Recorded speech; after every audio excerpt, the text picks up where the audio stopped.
Gel lan eşek gel gel gel. Kurban olurum senin güzelliğine. Maşallah maşallah. Heh, gel. Gel hemen gel. Hemen duydu. Gel baba hemen kızıyor yine. Gel. Bak lan çocuğu. Çocuğun canını yakma demiyor mu sana? Çocuğun canını yakma demiyor mu lan sana ben? He? Kaç kere konuşacağım? Ağır abilik mi yapıyorsun sen lan bana? Bana sökmez onlar. Sen gel gel gel gel gel gel gel gel. Allah'ım ya. Neler var burada? Baba kediye de salçalı. Hıt! Kırarım ha. Kurban oldum baba. Sen oğlum. Sen hayırdır lan sen hayırdır sen hayırdır gel lan buraya sen kime hı abin ata Derviş Avdi'nin atının ismiydi. Derviş Avdi kimdir? Bir ezgi halk kahramanıdır. Adına besteler, kitaplar yazılmıştır. Türküler söylenmiştir, denkbejler söylenmiştir. İlla Derviş Avdi. onun adını atına vermiş. Ya, onun atını de. Onun atının ismini kendi atına vermiş. Derviş Avdi adıyla yazılmış. Ziyaratta da heykeli vardı. Ziyarette heykeli. Ha, birkaç kişinin vardı tam hatırlamadım ama anladım. Benim Berko ve bir arkadaşımla daha Ordu'dan bizim köyden bir videom var. Ya kesinlikle açıp izleyin bakın. Şu sahne tamamen bizim yaylayla aynı. Ve bu yola bir şey diyorduk işte Çilek Tepesi diyorduk. Hayvanlar Çilek Tepesi'ni açtı vardı. Sabah biz gün doğumundan sonra hayvanları dağa salıyoruz yayladan. Kendi kendilerine gidiyorlar. Akşama kadar otlanıp geri dönüyorlar. Ama bazen bazı hayvanlar işte Çilek Tepesi'ni aşmazdı, gitmezdi filan. Sonra işte evden çıkardı çocuklar ya da işte hanım. Giderdi o ineği de kovardı. Çilek Tepesi'ni açsın da diğer köyün mallarıyla gitsin yaylada yayılsın.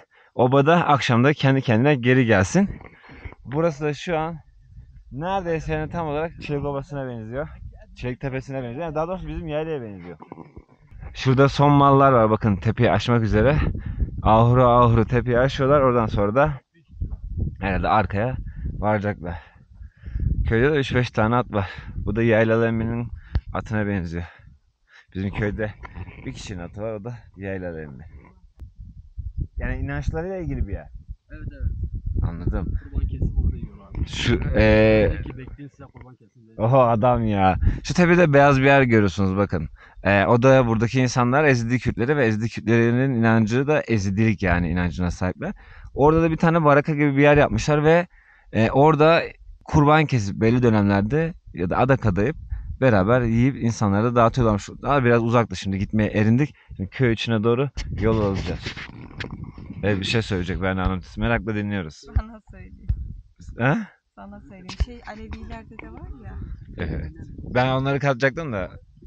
Bizde şamanlarda da var. Oraya dağın tepesinde bir şey yapıyorlar. Yok şey olarak yani kültürel olarak. Benzerlik var. Şimdi diyorum ben.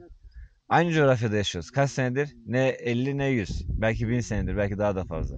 İlla ki dinler arasında da, diller arasında da, kültürler arasında da bir şeyler girmiştir. Onda onu gördüğüyle kendi kültüründekini birleştirmiş olabilir. Tabii ki akademisyen olmadığımız için emin değiliz ama ben de çok benzerlikler görüyorum şu an çok şeyle. Keki 150 çeşidi var ya. Aa, bu kekik mi? Kekik. Cantiri dediği bu mu?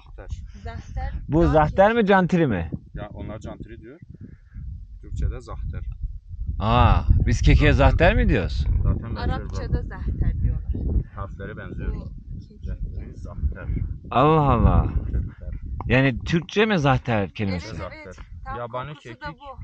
Ben cahilim demek ki. Böyle kekiği de ilk defa gördüm. Zahterin de kekik Bu manası. halde olmaz zaten. Bu boy atacak, çiçekleri dökülecek, ondan sonra toplanacak. Ha. Kokusu zaten o bir tane top. Aa. Binay Hoşa. Hoşa. Patika bile oluşmuş. Buna ne diyorsunuz? Bak burada yol var. Patika diyor musunuz? Yokuş yani genel olarak normalde patika denir de. Patika ya da çizik diyoruz. Şimdi niye bak böyle çıkmamış? Çünkü dümdüz dikine çıkmak zor. O yüzden böyle, burada da öyle. yan yan gidiyoruz. Bu yan yan dağa çıkmamıza da ahuru yürümek diyoruz. Bu mantarlar, Diyorum ki ben ahuru yine yaylaya çıkacağım nene sen de gelirsin arkamdan.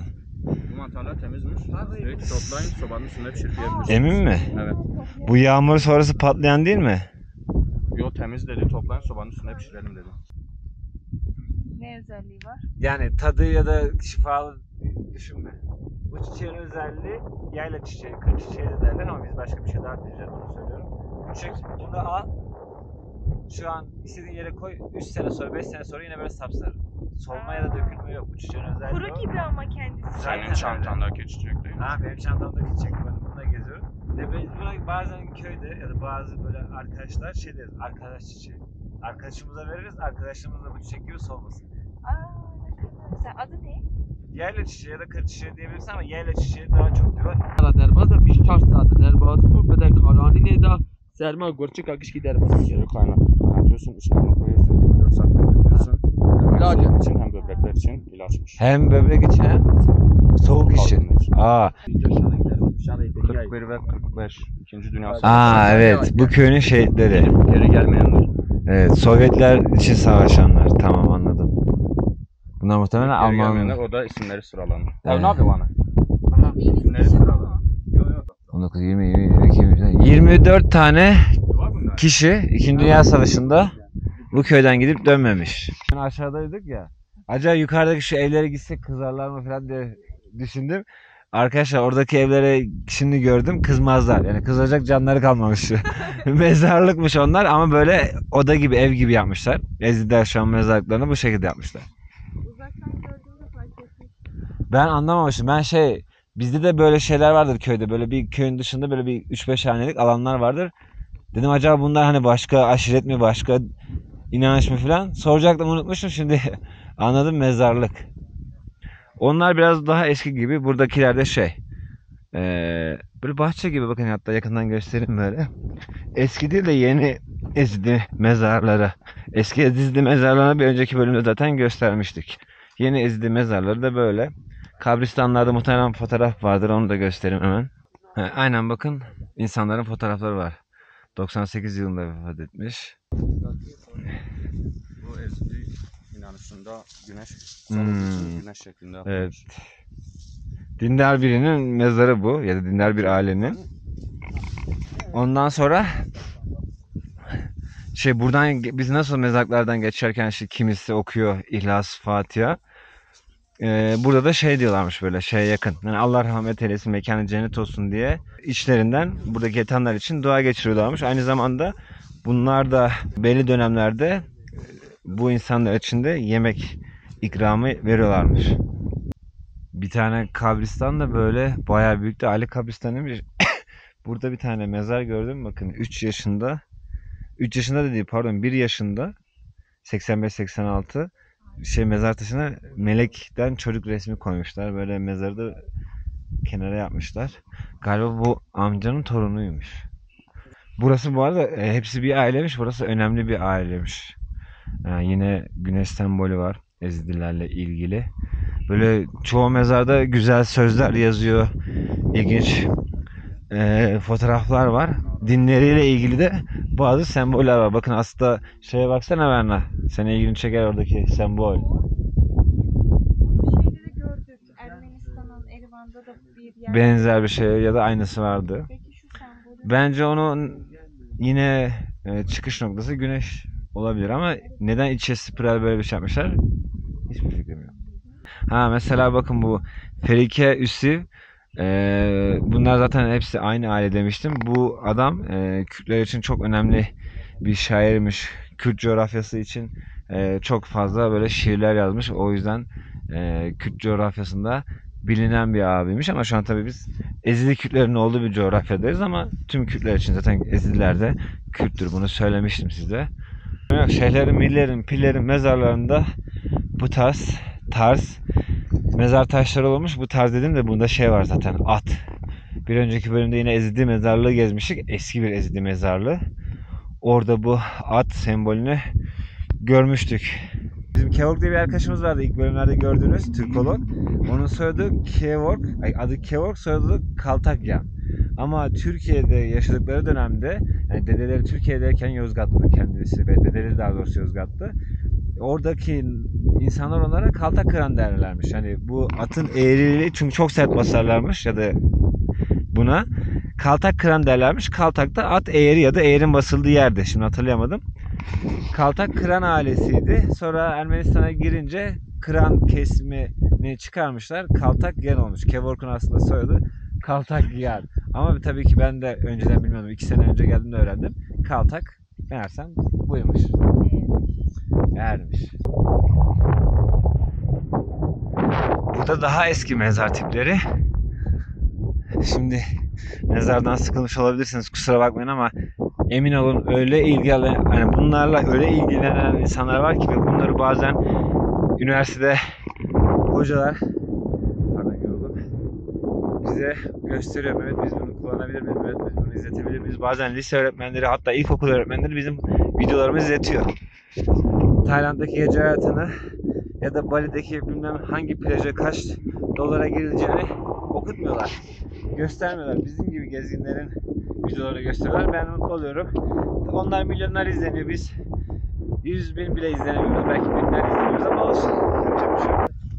Ama bizim patlıcan, domates. Hayır. Patlıcan da değil, domates de değil. Ghost değil. Ha, sizin dilde. Ghost değil. Tam Ha, ne? patates. Patates. Ha, patates. Evet. Böyle mi oluyor? Evet. Şimdi bir tane gösterirsen bir şey olur mu bilmiyorum da. Gerçekten patatesin nerede olduğunu bilmiyorum. Bunu iyice kabartıyorlar. Gerçekten patatesin nerede yetiştiğini bilmiyorum. Bence Ulan taş yapabilirsin. çıkıyor. Bak şu var ya, şunu kesebilirsin. Aa. Bu zaten şey olmuş. Ha, çıktı zaten. Çıktı mı? Bulabiliyor musun? Evet. Al sana patates. Aa evet. Bunun zaten toprağı yumuşak yerde oluyor. Tabii aynen. Bunu normalde böyle değil. Çıkartıyorsun. Bir sürü dökülüyor. Sonra böyle avuçluyorsun. İçinden ne çıkarsa. Bu da bak şu böcek var ya. Ben açıkçası Dedim ya size toplamıştım. şeye benziyordu. Uğur böceğine benziyordu ama patatesin baş belası bu. Ha. Zararlı bir çiçek. Patatesi bunlar galiba bunları üstten kesiyor, sürüyorlar. Öyle de olur. Az olduğu zaman biz çekiyoruz, içinden topluyoruz. Bunun da ne olduğunu biliyorsunuz. Kerme. Bu da kedi. Kedi kermeyle kamufle olmuş. Bu kermeyi yakmak için kullanıyorlar ha. Tırpan bu. Kurutuyorlar. Evet, kerme kurutuyorlar. O tırpan. Bunlar şevane bahçe. Çevane başı. Görmek ister misin? Yani şöyle, zamanıysa vaktiyse yapsın. Bizim için şimdi erken yapmasın bir daha. Zaten öyle. Dari. Var bize var. Ben de gördüm. Aynı bu şekilde. He. Karadeniz'de de var canım bu. Karadeniz'de var mı yok mu? Var. Bu şekilde kare yapmış. Demek ki sizin Kokoş köyünüz var. Nerede anlat? Evet.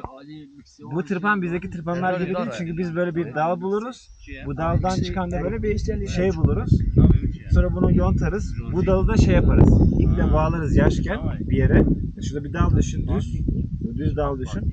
Bunun ucunu iple bağlarız ki olsun, böyle olsun ki tutarken rahat tutalım. Ama burada nasıl yapmışlar? Düz bir sopa. Bakın bir tane U bulmuşlar ya da yaş ağacı U yapmışlar, sonra iple bağlamışlar.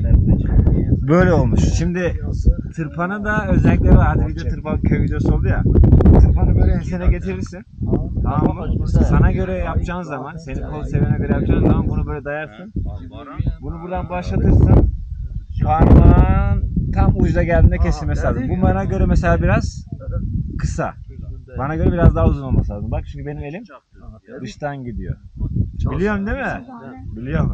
Abi bana ayradı. Nasıl da biliyorum. Sen Evet. biliyorsun bu işi valla. İstanbul'da doğdum büyüdüm ama Herbursa'da köydeydim. Şimdi bak bu bana kısa. Benim burada normalde 3-4 tane boğum daha olması lazım. Yani şöyle tutmam lazımdı. Şöyle olması lazım ki rahat tutayım. Ama şu an tutamıyorum. Bu kısa. Anladım. Tutması da şu. Ama ucunu hep bak taşa vurmuşlar, gördün. Eğrilmiş. Eğrilmiş. Bu Burayı yere değdiriyorsun, şu kısmı. Ne yapma? Ondan sonra tam kolun açık oluyor. Hem hocalar ne var? Onları da kesiyorlar mı? Neleri? Onları. Bu ot zaten. Ot mu? Nane Çöp. değil mi? Nane miydi? Bilmiyorum. Nane değil bu ot. Bir baksana, bir koklasana. Bunlar Ha çöp. Ha tamam. Kestim. Evet. Dersimizde bitti. Tarif. Ne dersi? Çoban dersi bitti diyelim. Hadi aklıma gelmedi. Nasıl alt üst ediyorlar? Bu otu nasıl ters çeviriyorlar? Dirgon var mı? ha, hem de böyle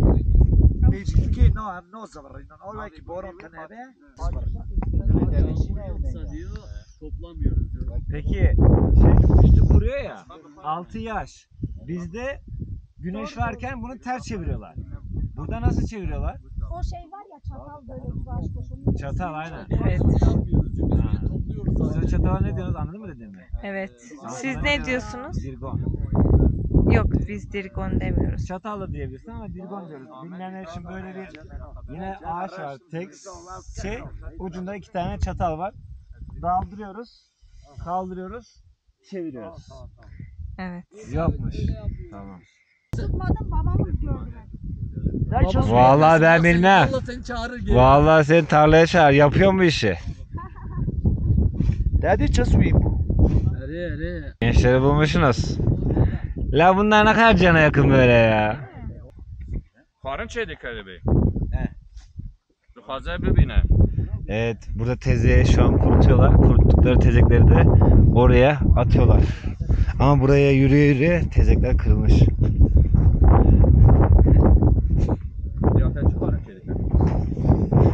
Evet, köy hayatı böyle, hiç bilmeyenler için. Aynı bizde boku, affedersiniz, kermeyi ahırdan çıkartır bir yere yığarız. Sonradan oraya koyar kuruturuz. Sonradan da orada böyle şekiller veririz ama Karadeniz'de artık en son hali pek yapılmıyor. Böyle yerlerde şunlar da genelde hep zaten bilirsiniz, hemen hatırlayacaksınız. Ne yetişir? En çok kendiliğinden kabak. Kabak birikiyor. Kabak bitiyor. Hani evin girişine bak, ne kadar güzel.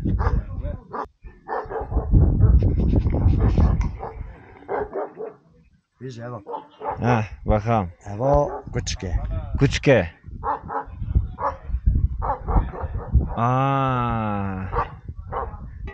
Hayvan kesmişler, haşlıyorlar. Ha, anladım. İçeride sohbet muhabbet edelim diyor. Serçava gerekse var. Abiler içeri geldi. Ayağın çıkarma gir diyor. Serçava gerekse. Keremke de buyur demek. Bu Rusçaymış eskiden. Şu anda Latin alfabesine çevrilmiş. Burada diyor ki Ermeni öğrenmiyorlar diyor. Rusça alfabeyi önce buradaki Rusçaymış. Rusça öğreniyorlar. Sonra şimdi değiştirmişler, Kurmancı öğreniyorlar. Yani Latin alfabesiyle Kurmancı öğreniyor. Kürtçe öğreniyorlar. Yani aslında dil Kürtçe ama yazma şekli Latin alfabesi. Türkiye'de de öyle ama Irak'ta Arap alfabesi gibi ama biraz eklemeleri var. Tamam. Benim anlamadığım nokta, şu an Ermenistan'dayız. Ermenilerin alfabesi var ama okulda Ermeni alfabesi öğretmiyorlar mı? Debi evi mektebe de nakit. Yine açıklayayım. 4 dilde eğitim alıyorlarmış. Ermenice de öğreniyorlarmış. Rusça da öğreniyorlarmış. İngilizce de ve Kürtçe. Bunları anladım. Alfabe kısmında Ermeni alfabesi. Hepsinin alfabesi var galiba. Evet, Sanırım. hepsinin Ha, var. Ermenice'nin Ermeni alfabesinde. Evet. Rus alfabesinde. İngilizce ve Kürtçe de Latin alfabesinde. Aynen öyle. Maşallah. Maşallah. Ben anlatamadım. Çocuklar okuyor. Abi yine ilginç bir detay, bizde olmayan bir şey ama bu özellikle komşu devletlerimize olan bir detay. Bu insanlar soğuk içecekle sıcak içeceği yan yana veriyorlar. Bizde böyle hiçbir şey ben görmedim. Yani kolayla çayı aynı anda önümüze koyma olayını. Ne varsa Evet. ikramları aynı anda getiriyorlar. Sen gel buraya sen. Galaxy Pass. Leyla Hanım. Daha uyanır uyanmaz ya. Maşallah. Ha kahve var. Kahve bakayım. Serçava, serçava. Serçava. Serçava Burak. Bak izi kurda gelek rukeni. Çevirecek misin? Diyor, Çevir. yok, diyor ki Kürt kızı gibi yüreğin heyecan dolu, güler yüzlüsün falan övüyor yani. Eyvallah. Kürt'e benziyorsun diyor. Galaxy Pass. Gel. Var. Civanım civan. Çok civanım. Var. Gelek civan. Eyvallah.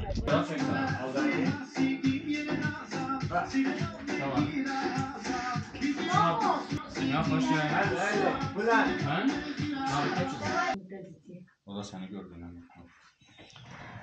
Evet, ayrılık vakti yaklaştı. Full. Şükran. Galaxy Pass. Serçava. Guli. Bay bay. Guli bay bay. Gidiyor Guli.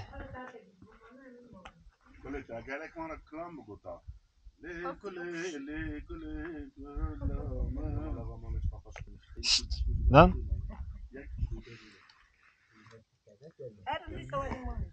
Gidiyoruz artık. Köye veda vakti. Diyor ki gidin birkaç saat sonra inelim.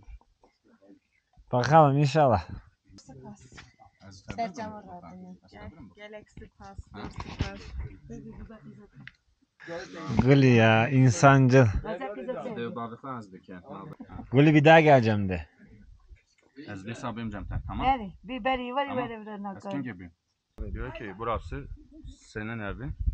Tekrar gelmeni istiyor. Sonunda da lütfen diyor. Galaxy Pass. Zor Pass. Geldiğin için ben de teşekkür ederim. Seyahatlerin en zor kısmı. Bir aileyle böyle bu kadar can ciğer yakın olup 24 saat önce kimse kimseyi tanımıyordu ama şu an can ciğer olduk. Ayrılık zor oluyor ama ayrılmak bak gerekiyor. Yine tanıdığımızın bir şekilde bağlantıları sağ olsun. Ben daha önceki Ermenistan gezimde sadece şehir gezmiştim ve demiştim ki o videolarımı hatırlayan vardır. Ben bir gün köyleri gezmek için tekrar gelmem lazım demiştim. Ben hiçbir kontak bulamamışım ama Berna ile Rohalat sağ olsun. Teşekkür ederim tekrar. Allah razı olsun. Sağ ol. Onlar böyle kovaladılar. Köylerden böyle tanıdıklar buldular. Böyle bize kapılar açılmış oldu.